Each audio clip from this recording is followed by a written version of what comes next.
Hello. So in this lecture, we'll continue the early history of the Sikh community. And in fact, I'll describe how the community was built by the successors to Guru Nanak.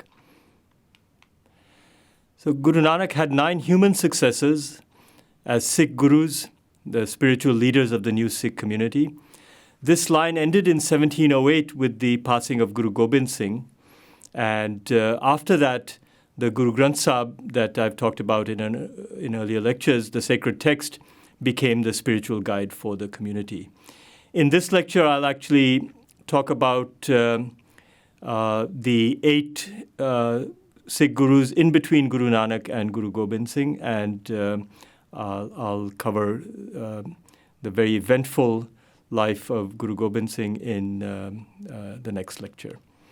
So the first successor of Guru Nanak was Angad, Guru Angad, and he, by appointing a successor and making his successor Guru, Nanak basically signaled the intention of creating a lasting community. So again, this really distinguishes the Sikh tradition from many of the other religious movements of the time, Bhakti and so on. Guru Angad was a devoted disciple of Guru Nanak. In fact, his birth name was Lena, but he was given the name Angad, which means limb of, because of how close and how devoted he was to Guru Nanak. So Guru Angad consolidated Guru Nanak's work and the community itself, and he signed his verses as Nanak, to distinguish from the human Guru Nanak.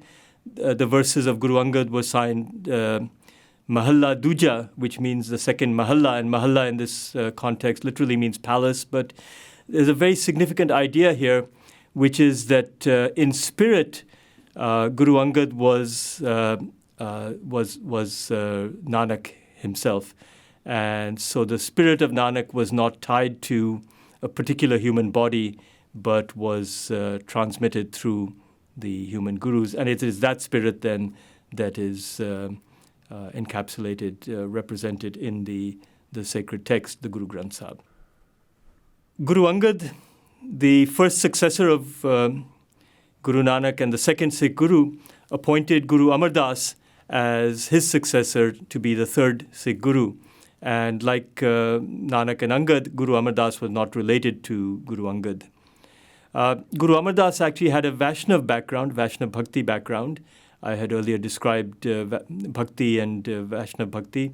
Vaishnav is a follower of Vishnu. Vishnu is an aspect of God in classical. In one part of Hindu tradition, there's 3 aspects of God: Vishnu, Shiva, and Brahma. And Vishnu has incarnations such as Ram and Krishna. And many Hindus then would worship those incarnations, as well as Vishnu. But Sikhism does not accept this doctrine of incarnations. And in fact, when Guru Amar Das became a follower of Guru Angad, he abandoned these Vaishnav beliefs and adopted the guidance of Guru Nanak and Guru Nanak's teachings and Guru Angad. So by this time, actually, the Sikh community had already grown substantially, and in order to manage this growth in numbers and geographic spread, Guru Amar Das created a system of representatives or delegates to manage these spread out congregations. So this represented a significant step forward in terms of institutional organization of the community.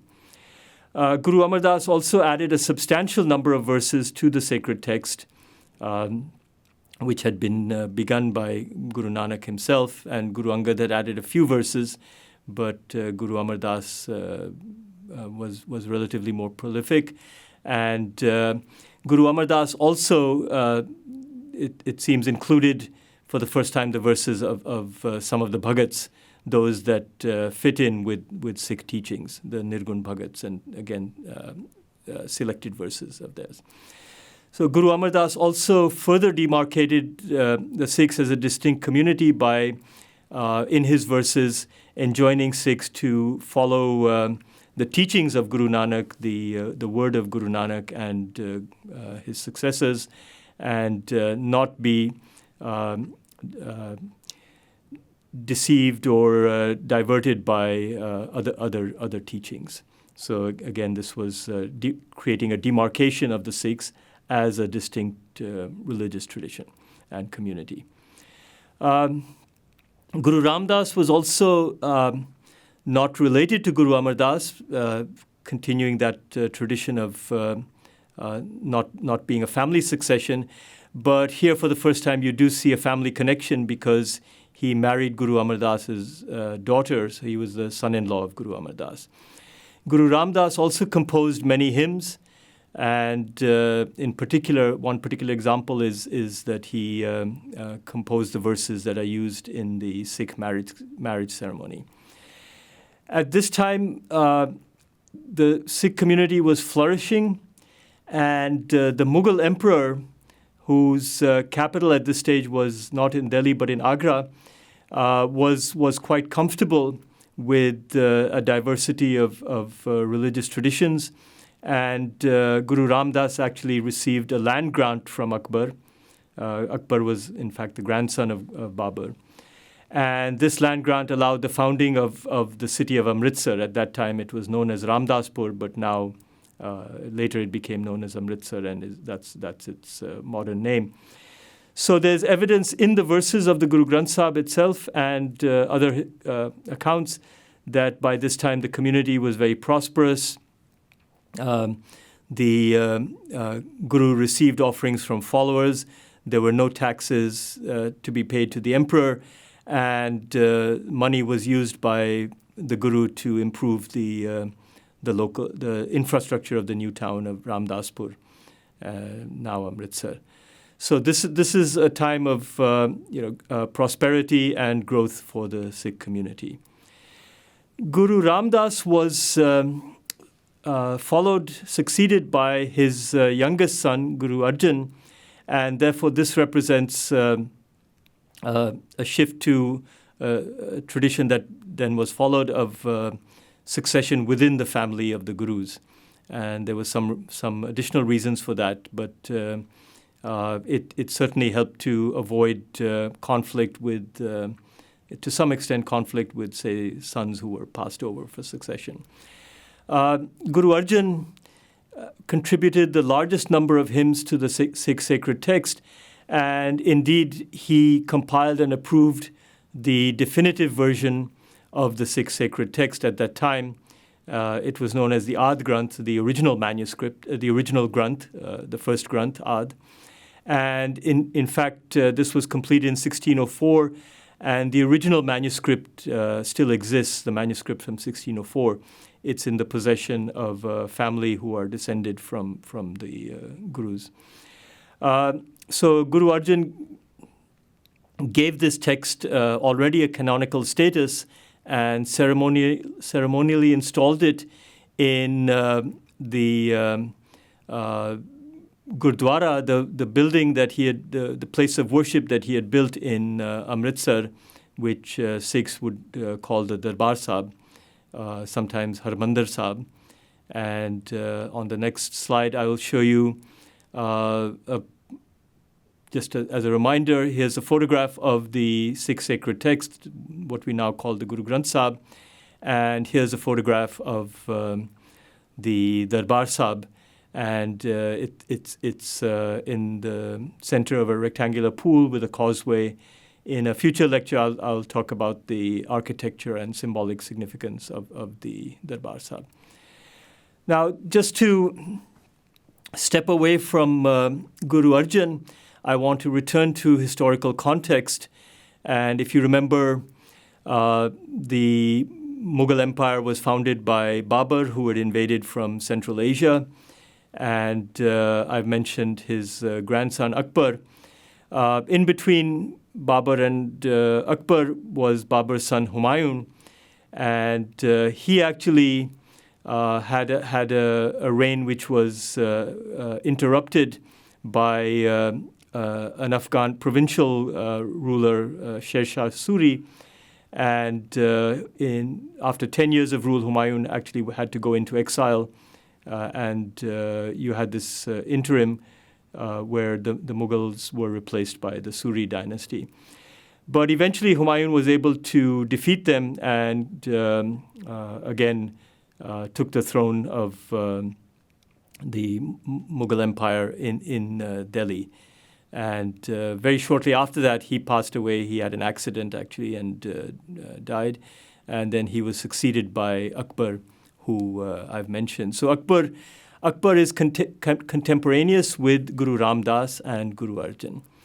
And just to fill in the rest of the story, because I'll be mentioning these important figures, Akbar was succeeded by Jahangir, Shah Jahan, and Aurangzeb. And together, this group of the Mughals is sometimes called the Great Mughals, because this represented the period which was the greatest flourishing, the height of the Mughal Empire, from Babur through Aurangzeb. I've actually done a little bit of color coding. I've put Akbar in green to indicate that this was a time that was where the Mughal Empire created favorable conditions for the growth and flourishing of the Sikh community. And I've put his three successors in red because what happened from the time of Jahangir through Aurangzeb and even after that was actually a time of great difficulty for the Sikhs, and the Sikh community faced a great deal of hostility from the Mughal Empire. So with Guru Arjan, we see what we can describe as a major inflection point in the history of the Sikh community. On the one hand, you have continued growth in the material wealth of the community and an increasing number of followers.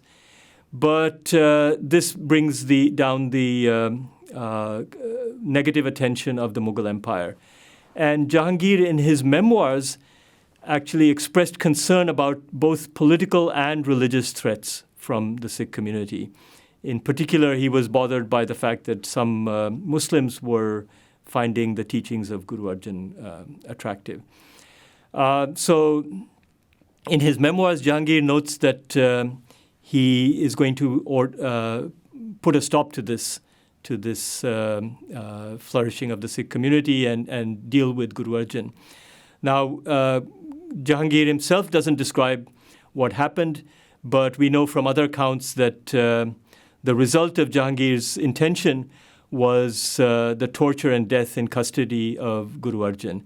And this happened in Lahore, near Amritsar, Lahore being the provincial capital of the Mughal Empire. And we know that local representatives of the emperor played a role in this, in what happened to Guru Arjan. So for Sikhs, this was viewed as a martyrdom. You can also think of it as an enactment of the ideal of sacrifice that you find in the verses of Guru Nanak. When Guru Nanak is talking about sacrifice, he's often using it in metaphorical or non-physical terms, in terms of sacrificing one's ego and self to the divine.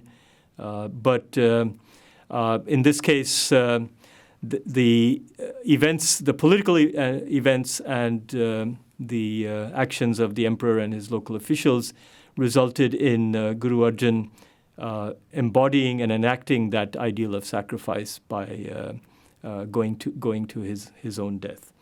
And this actually has a significant impact on the subsequent history of the Sikh community. So Guru Arjan was succeeded then by his son. Guru Hargobind was relatively young at the time, only 11 years old. But Guru Hargobind took a very important lesson from what had happened to his father, and he announced that he would actively resist tyranny, and he would explicitly combine spiritual and temporal authority. So up to this point, the Sikh Gurus had been content with providing a message of spiritual uplift, combined with a message of ethical living and social justice. And they were certainly critical of unjust rulers. But in this case, Guru Hargobind realized that the Sikh community could not rely on the tolerance or benevolence of the imperial authorities. So Guru Hargobind managed to coexist with the Mughal Empire. At one stage, he was imprisoned by Jahangir. There were also skirmishes with the imperial forces of Jahangir's successor, Shah Jahan. But the Sikh community was able to survive these, and certainly one can conjecture that the imperial authorities felt that by removing Guru Arjan, they had they had controlled the spread or growth of the Sikh community. But Guru Hargobind faced another problem, which was the loss of the headquarters, the spiritual headquarters of the Sikhs, to his uncle and then his cousins. Guru Arjan actually had an older brother who resented being bypassed for being appointed guru by their father, Guru Ramdas. And this older brother of Guru Arjan then, when Guru Arjan was executed, set himself up as the guru. And so for some time there was actually a rival leadership for the community. Now, why did Guru Hargobind end up representing the mainstream Sikh community? One can conjecture that the ideals of the Sikh community were better represented by Guru Hargobind, and so the followers, the potential followers, voted with their feet by aligning with Guru Hargobind rather than his uncle and cousins, who in some sense were co-opted by the imperial authorities. In any case, this whole period marked a beginning of struggle for survival of the community, and the story of the 17th century for the Sikh community is really one of just trying to survive. Guru Hargobind was succeeded by his grandson, Guru Har Rai, and again, Guru Har Rai was challenged by his older brother, but again was ultimately the one who was recognized by the majority of the community as representing the tradition and line, the spiritual line of Guru Nanak. So Guru Har Rai maintained Sikh practices, and like Guru Hargobind, he did not add verses to the Granth Sahib. Perhaps they felt that the sacred text had been completed by Guru Arjan, or one can also conjecture that they were focused mainly on physical survival at this stage. The imperial authorities continued to try to control the Sikh community to make sure that they did not present any kind of political or religious threat. And Guru Har Rai was summoned to Delhi by the Emperor Aurangzeb. Instead of going himself, he sent his older son Ram Rai. But Ram Rai was co-opted by Aurangzeb, and then set himself up with the support of Aurangzeb as a successor to Guru Har Rai. This was then rejected by Guru Har Rai because he did not want the Sikh community to be controlled by the imperial authorities. And he appointed his younger son, who was only 5 years old, to succeed him. So Guru Har Krishan became the 8th Guru of the Sikhs. But Aurangzeb continued to try to control the community, he summoned Guru Harkrishan to Delhi, and Guru Harkrishan came to Delhi and resided there for some time, and in fact he passed away in Delhi. Gurdwara Bangla Sahib marks where Guru Harkrishan resided in Delhi, so it has become a major historical site for the Sikhs, and a place of pilgrimage as well for Sikhs. In a future lecture, I'll show you a picture of Gurdwara Bangla Sahib and talk about its significance and architecture and so on. With Guru Ram Rai, with Guru Har Rai's passing and Guru Ram Rai being co-opted by Aurangzeb, and Guru Harkrishan passing away as a child of 8, there was nobody in the next generation or even in that generation to succeed Guru Har Rai. And in fact, Guru Harkrishan, according to Sikh tradition, pointed the community to the youngest son of Guru Hargobind, who was actually living in relative seclusion in Punjab. And so he was the youngest son of Guru Hargobind, and therefore Guru Harkrishan's granduncle.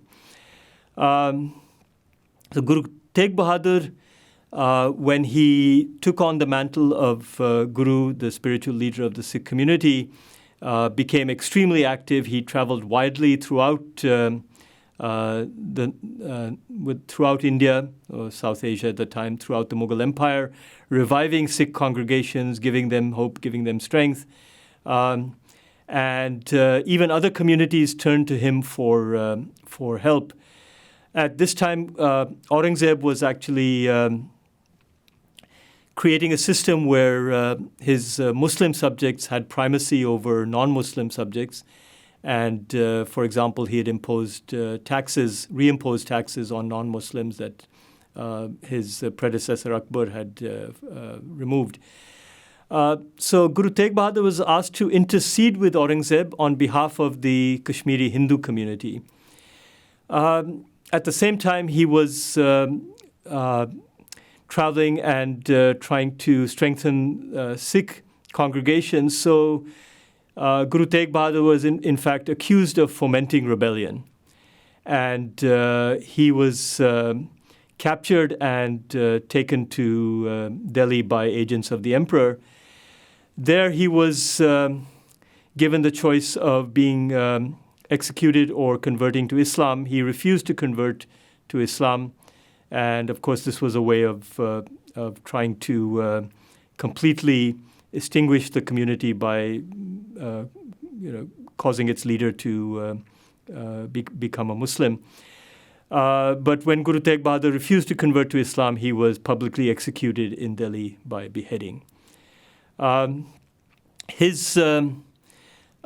had actually composed some significant verses, and these were added to the Ad Granth that had been compiled by Guru Arjan. So this was one significant addition to the Ad Granth.